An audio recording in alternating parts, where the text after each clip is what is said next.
पहले मैं पूरे हिंदुस्तान को होली की मुबारकबाद देना चाहता हूँ।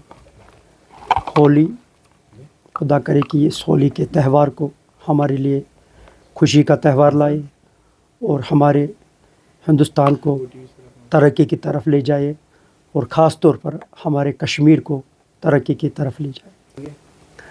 देख लीजिए, मैं पहले से ही लोकसभा इलेक्शन लड़ते आया हूँ और इस बार भी लोकसभा इलेक्शन ही लड़ूंगा और उम्मीद करता हूँ कि अल्लाह करे इस बार मुझे लोग पूरी तरीके से साथ दें, क्योंकि मुझे अपने लोगों पर पूरा भरोसा है और मैं लोगों के लिए निकला हूँ और लोगों के लिए ही आगे चलूँगा। देख लीजिए, अगर आप जेडीयू की बात करना चाहते हो, आपको पता होना चाहिए कि मैं इस टाइम किसी भी पार्टी से एफिलेटेड नहीं हूँ, ना जेडीयू से हूँ, ना किसी और पार्टी से एफिलेटेड हूँ। मैं इस टाइम इंडिपेंडेंट हूँ और इंडिपेंडेंट इंशाल्लाह रहमान लोकसभा इलेक्शन फ़ाइट करूँगा इस बार। देख लीजिए, पहले आपने बोला उनको बीजेपी को हराना है, पहले वो अपने आप को खड़ा देख लीजिए नहीं वो कहाँ पर खड़ा है, फिर जाके वो किसी को हरा लेंगे। अगर हम बात करेंगे उन दोनों पार्टियों की, उन दोनों पार्टियों में इन्होंने पहले गुपकार अलायंस बनाया, बाकी चीज़ें बनाई, किसी में ये कामयाब नहीं हो गए, ये आपस में ही फ़िलहाल लड़ रहे हैं, तो लोगों को ये क्या देंगे। अगर हम अब बीजेपी की बात करें, बीजेपी यहाँ पर मजबूत होगा वो जीतेगा, नेशनल कॉन्फ्रेंस मजबूत होगा वो जीतेगा, लोगों का साथ किसके साथ होगा वो चुनाव के नतीजे आने के बाद पता चलेगा। देख लीजिए, जब तक ये कमज़ोर नहीं है बीजेपी के सामने, तब तक ये अलायंस क्यों बना रहे हैं।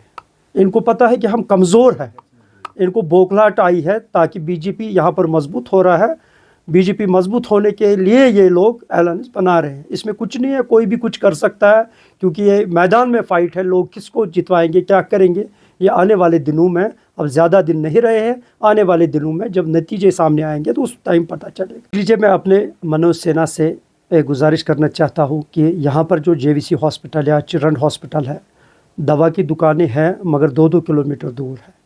हॉस्पिटल में ही दवा की दुकानें खोल दीजिए, ताकि अगर पेशेंट आ जाए उसको जल्दी दवा की ज़रूरत पड़ जाती है और वहाँ पर दवाई मौसूर हो जाए।